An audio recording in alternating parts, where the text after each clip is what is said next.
Hey YouTube, in this video I'm going to be doing an overview on the AMD Radeon settings for those that have either recently purchased a Team Red or Radeon GPU, either they're switching over from the Team Green or because of the recent announcement of EVGA leaving the GPU market in general.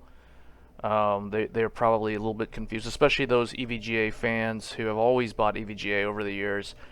You know, it's a 20-year, a little bit more than 20 years now. EVGA's been manufacturing their own AIB cards. So it is unfortunate that they're leaving the space. They will be missed. We'll see what they end up doing further down the line. But in this video, I wanted to do an overview on how to set up Radeon settings, or how to just become familiar with it if you're considering going with like either an AMD Radeon card or a Sapphire AIB card or Power Color XFX, or even one of the general ones like Gigabyte, MSI, and Asus. So if you want to know how to open up a Radeon settings, typically you can either just search for it on the start menu, or you can just right click. Assuming the drivers are installed, you'll see an AMD Software Adrenaline Edition here at the top. You'll just click on that. So you can see here, this is what the dashboard looks like. It opens up pretty quick. It shows you a lot of like interesting things in terms of the last played game that it detected. It gives you info like the average FPS. Now this is Final Fantasy 14, so it's an MMO. Typically in the city, like Limsa Lominsa, where there's a lot of player characters running around, the FPS will drop below 60, but usually, you know, it's going to be performing way better than that. For this just example here, these are kind of recent games that show up. So Shadow of the Tomb Raider, Rise of the Tomb Raider, Monster Hunter World. If you wanted to just look at the driver and software version, you can check on the upper right over here. You can see my current version is the July drivers, so it was installed, or the release date for this driver, 22.7. So the way to read the AMD drivers is very, very simple. The first number is going to be the year, so in this case it's 2022, that's the year. The second number is going to be the month, so this is the 7th month of the year, so this is July, and then the last number is going to be the revision. So in this case, the .1 indicates that this is the very first release for July. Sometimes they'll do a .2 or even a .3 within that same month. So it tells you here if you're up to date. The last time this was checked on this computer was the 17th of September. So you can also just manually have it checked for updates. And then if you wanted to see more info along the lines of the general settings, you can click on this cog here, or this gear symbol. That's the settings button, and then from there it will show you the system info. So here you can see we're running on the left side, it shows you the software info, and then it has like some settings here for just the way the UI application itself will behave. If you want to do a factory reset, reset all game stats. It's because it does track a lot of like the games that are installed, kind of like the way Steam is able to detect it, or the way Discord is able to detect if you're playing a game. The AMD Radeon settings is able to do the same thing. So for the hardware and drivers on the right side, so this is going to be your hardware. So you can see we're running an AMD Radeon RX 6900 XT with 16 gigabytes of VRAM. It even tells you the type of memory, so it's GDDR6. And if you expand this hardware details out, it'll show you things like the actual name of the graphics card, the manufacturer. So this one's powered by AMD, but it's not actually made by AMD. Powered by AMD typically means that it's an AIB card. I don't know. Okay, so it also gives you the vendor ID, which is interesting. So you can tell, as long as you know your vendor ID, if you, like, let's say you bought a card from either a friend or secondhand or something, and you're not sure what brand it is, you can always Google the vendor ID. So in this case, I know that this 1002 means Sapphire. So this is actually a Sapphire Nitro Plus 6900 XT that's installed here. Notice how it says powered by AMD. That tells you that's an AIB card. If it said made by AMD, or if it was worded in a different way, that could indicate that it's the actual reference card. So the one that's kind of shown here on the desktop, that's the reference card. So that's pretty cool that it has all this type of info. You can't really see any of these sort of things with the equivalent from NVIDIA's control panel. So it tells you a lot of things actually. The BIOS version that you're running, the BIOS part number, the BIOS date, device ID, revision ID for this particular board, the bus type that it's PCIe 4. The current bus settings is PCIe 3.0x16. Now the reason why that's the case is because we're running this on an old X370 motherboard from first gen Ryzen. This is actually a Crosshair 6. And that brings me on to the next point. Here you can also see what type of CPU you're running. So you can see I am running a Zen 2 Ryzen 7 3800X. So this is a processor that was meant to be paired up with a PCIe Gen 4 motherboard, like an X570 board. But I am able to run it in an old X370 motherboard. So that just kind of goes back to the staying power of the AM4 socket. So anyway, you can see the RAM. So we have 32 gigabytes of memory. You can click more details. It just gives you more details. It tells you how many cores your CPU has, how many threads, how much RAM, processor speed, etc. So a lot of interesting details. Software and driver details are also here. It tells you your Vulkan version, Direct3D, so that's DX, OpenCL, OpenGL, the Vulkan driver. Lots of useful things to know. We're running Windows 10 Professional. Not that you wouldn't really need to come here to see any of that, but it is nice to know that if you ever need to obtain specific, or if you're wondering like what Vulkan version you're running and that sort of thing, it's all in one place. So it's nice that it's all in one place. It's all easy to find just from the Radeon settings. So if we go to the next tab here, we have the graphics tab. Oh, and one more thing I wanted to say about the system. If you want to see the release notes for your driver version that you're running, you can just click this. It'll open a web page link to the site where you would download the driver, but it also has the release notes that typically tell you if there were any new features that were added, if there are any new games that are now officially supported with this driver release, and any kind of bug fixes or also known bugs.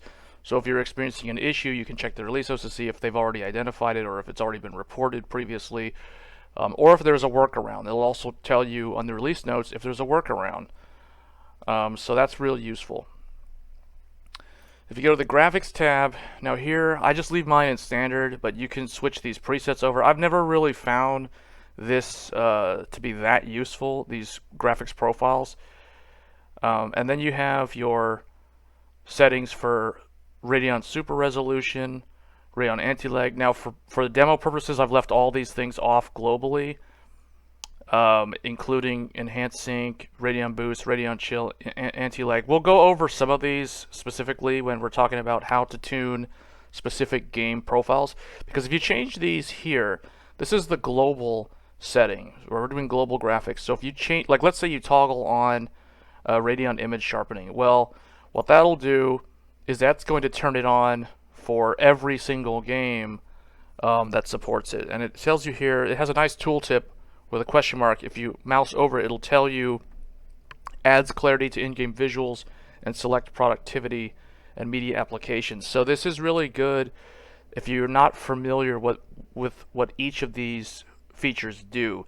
So in this case, Radeon Image Sharpening, that's kind of applying like a sharpness filter. So, and you can control, you can tune, if you want it to be more sharp or less sharp, however you want to do that. So I'm just going to leave that off because I don't need it to be on globally. Typically, I would only turn these on a per game basis if I know the game officially supports it and if it's actually worth using. Because sometimes, the native post-processing effects in the game just work better for that specific game. And then you have the advanced tab here. So this is where you're going to have access to the frame rate target control. So what this does is this is basically a frame lock or frame limiter, but it only works on games running in exclusive full screen mode. So if you're like me and you like to play games in borderless full screen mode, this will not really work. So I never actually use this. I'll go over how to limit frame rate in games if you're playing on borderless or windowed mode. It requires using Radeon Chill. Actually, I'll just show it here. But with Radeon Chill, you can use this feature to conserve electricity. So especially now with high wattage newer GPUs like RTX 3090 series. So in this case with AMD, the 6950 XT and the card that we're running here, the 6900 XT, these cards use a lot of power, and it's worth limiting the FPS because you don't need to be running the frame rate like uncapped all the time, especially if you're playing like an MMO or something where you're going to be idling and then it's just going to be burning a lot of power and just pushing a lot of heat into your room. It's just very uncomfortable. Anyone who's had a Vega 64 or the 3080 or the 3090 or even any of those TI cards would know exactly what I'm talking about when you run your FPS uncapped. If you're running a more mid-range GPU, this doesn't really apply too much because, first of all, those graphics cards don't perform as well, so their max FPS is typically going to be lower, and they also, more importantly than that, they use less power in general, so they don't generate as much heat. So this is more for those who are in enthusiast class levels of performance.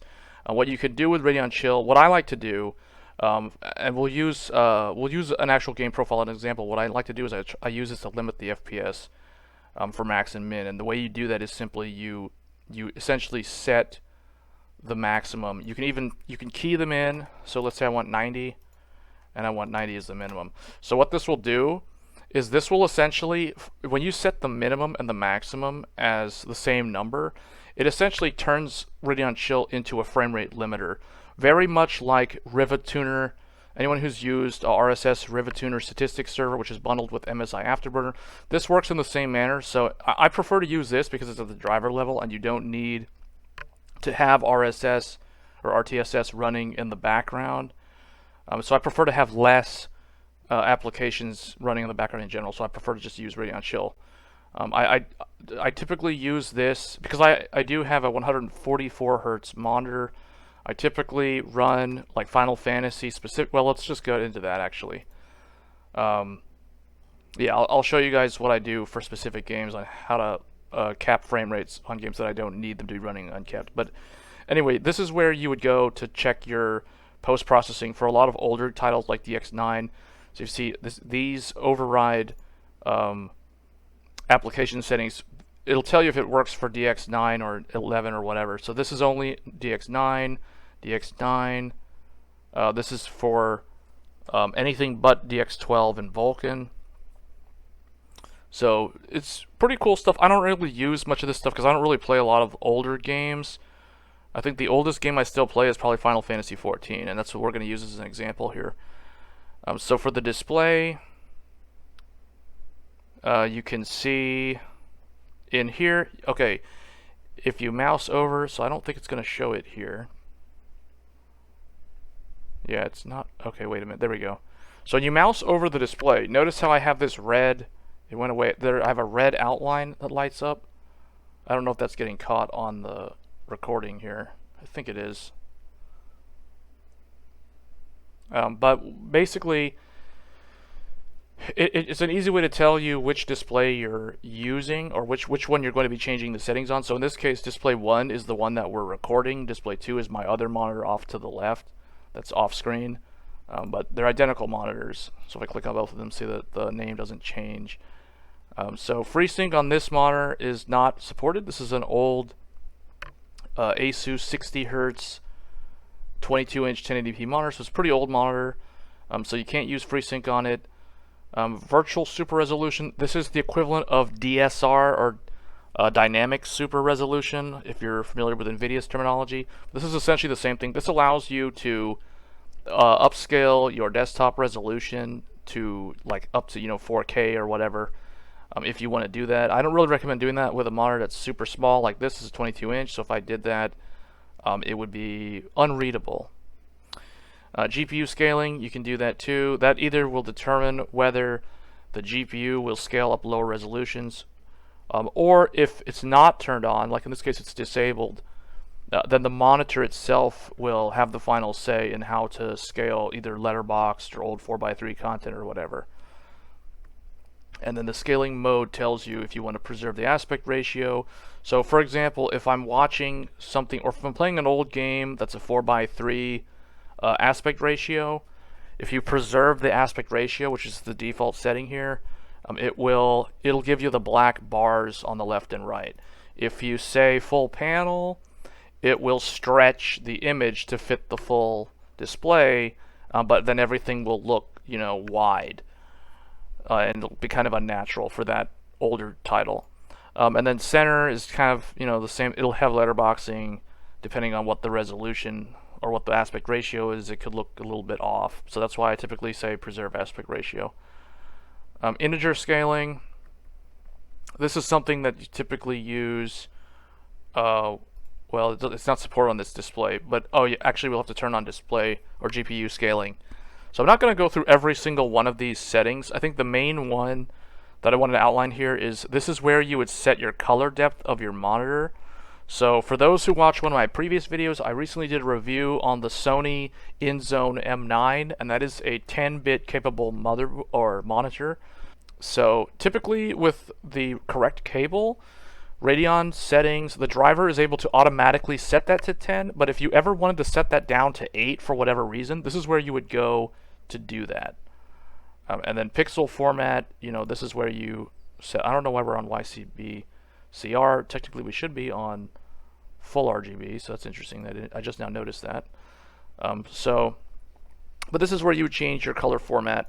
And then it gives you your display specs. So you can see here, this is a 1080p monitor. It gives you the timing. So if you're someone who uses like custom resolution tools or something to do that, you could use this for your frame of reference on what the monitor can do. So it has a lot of stuff in here. It gives you a lot. And if you want to set up Eyefinity, which is basically surround, so if you have like a triple monitor setup or whatever. Custom color, you can do that. Custom resolutions, we haven't created any, but we can. Overrides, you can override HDCP and turn it off, but then you may have issues streaming certain content like Netflix or whatever, so I would typically leave that on. And then there is this new privacy view, which I haven't messed with, so I don't really know how that works, and it looks like it's an add-on thing. So if we move on to audio and video, these are some video profiles. AMD noise suppression. So this is the new that feature that it's like RTX voice. That's the easiest way I can summarize it. It's basically noise suppression, reduces background audio noise from your microphone so that it captures specifically your voice if we enable it. Let's turn it on here. So we're going to skip the setup guide. So you can see I'm using a Sony InZone H3 headset. So it just defaults to that, and then if I want to turn the noise suppression, so you can actually do it on output as well. I didn't even know you could do that. I'll have to play around with that, but that's cool, so that they have this feature as well. And then finally we have preferences. So this is like for the VR, and then if you want to turn on or off the in-game overlay. I typically hate running overlays in games, like the Steam overlay and even the Radeon one. So I typically turn them off, but I think if you have it on, it's Alt-R, I think, is how to access the overlay. Record and stream. This is where you would go to start doing either recording your desktop or recording a game. This is essentially the equivalent of shadow play, if we're again referring to NVIDIA's Geforce terminology. So this is basically shadow play. They used to call this relive, but for some reason that name never caught on. They just call it record and stream now as a main menu item. But this is basically where you'd go to do that. So you could record either a full display, or you could record an active window like a game or an application or something like a PowerPoint slide deck or whatever. You could record a region. You can show an indicator, all that sort of stuff.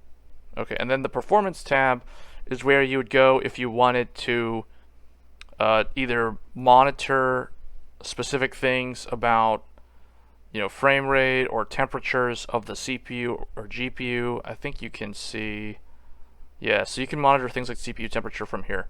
GPU. Now, I don't think you can do this if you're on an Intel CPU. So the CPU here, this shows up because we're running a Ryzen processor, so it's basically AMD plus AMD. When people talk about, what are the advantages of combining an AMD CPU with an AMD GPU, really, other than being able to see metrics on the CPU in Radeon settings, I don't really think there's that much of an advantage, to be honest. Anything you can do with the Ryzen processor in terms of like resizable bar, also known as smart access memory, you can also do that with Intel, provided your Intel motherboard supports the feature. If it doesn't, then you're not going to get that feature. But it's cool that you have the ability to monitor these metrics of your CPU from within your graphics driver settings, right? And you can also see your RAM utilization. I like how it shows you the RAM speed as well. That's really useful. And then if you go to tuning, now when the first time you come over here, it's going to warn you saying that any kind of overclock voids warranty, and you change settings here at your own discretion. So just keep that in mind. Typically, the only thing that I would change is I would disable the smart fan. So I would set a custom fan profile. See how 0 RPM is enabled here? Typically what I would do is I would just disable that, apply the changes, and then you'll see the fan turn on here. So I like to do that because then I know my idle temps are going to run much cooler than otherwise. Because typically when your fans aren't spinning and if your ambient temperatures in your room aren't very good, then this is just going to run hot unnecessarily. So I really don't like 0 RPM. I know a lot of people, for some reason, like 0 RPM. I'm the complete opposite. I hate this feature. I wish the default behavior was that it was turned off rather than turned on. Because, look, we're running 600 RPM on the Sapphire Nitro. This is basically silent, and it's going to give you lower temperatures. So this is better than it being off. So, yeah. So if you're wondering why the VRAM clock speed is maxed out, that's because we're recording an application. But also, if you're running multiple monitors with different display timings, especially if the monitors are higher resolution, like 2K or 4K, then you can expect this to be maxed out all the time. Because if it wasn't, then you could experience intermittent flickering because the hold-up timers from the different displays differs too much, and it can cause issues with timing. Because this does tend to raise your idle temperature especially if you have 0 RPM enabled. You'll typically run like 60 Celsius before the fan turns on, and I really don't like that. I think long term that's not very good. So it's nice though that you have the ability to turn off the 0 RPM feature within Radeon settings, because you aren't able to do this with either Geforce Experience or within the NVIDIA control panel. You'd actually have to download MSI Afterburner or EVGA's Precision X or whatever, some external third-party tool. I just like that I don't have to rely on a third-party external tool with Radeon. I could just do everything from here, and it just works. So you can save profiles, like if you're trying to figure out what's a stable overclock or a 24/7 config or whatever. You can set those profiles in here. You can stress test, etc. You can do undervolting from here as well.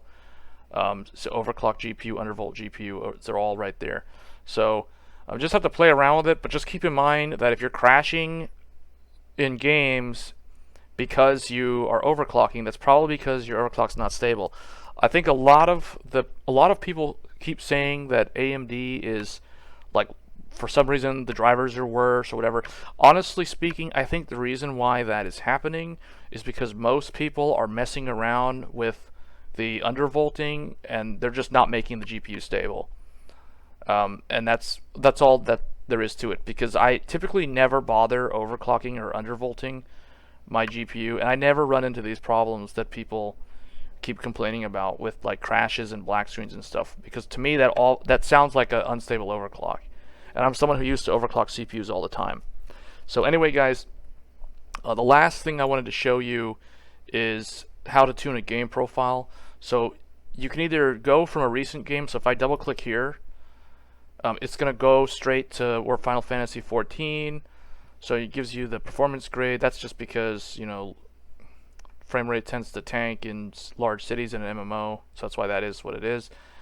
But so here's where you would specify whether you want FreeSync to be on or off, assuming the monitor supports it. If you wanted to run Radeon's Super Resolution, so RSR, it gives you the option to either enable it or enable for borderless full screen, input anti-lag, Radeon Shield. So Radeon Shield is the one I wanted to kind of demo here. So what I will do is I would set the maximum and the minimum. This is a 75 hertz monitor, so that's why it's defaulting 75. So if I do 75 for both the minimum and the maximum, this effectively operates as a frame limiter. So you can think of it like Riva tuner statistics server, that sort of thing, in terms of limiting the frame rate. So this is how you would do this in Radeon, and this works for borderless full screen or windowed mode, or even exclusive full screen mode. So that's how you can do that without using, you know, frame rate target control, because that's a global setting that only works on full screen. So this is how you would effectively limit frame rates if you're on AMD.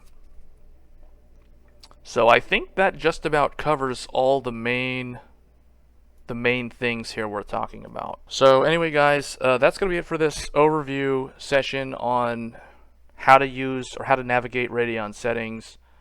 So if you're interested in getting a Radeon GPU, don't be afraid of it. I would say for some reason a lot of people, for some reason they have this preconceived notion that NVIDIA is better and you can't do things with AMD that you can do with NVIDIA. That's completely false.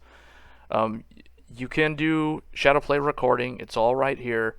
You can cap frame rates in game. In fact, I would go so far as to say you can actually do more with AMD just from within the Radeon settings tool itself than you can do with NVIDIA's control panel.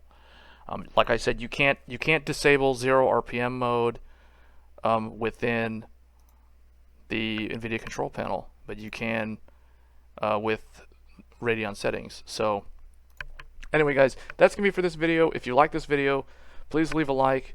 If you have any questions on specific things that were not covered in here, or you saw them as we were scrolling through, you can just leave a comment, let me know, and if I see it, I'll be able to reply.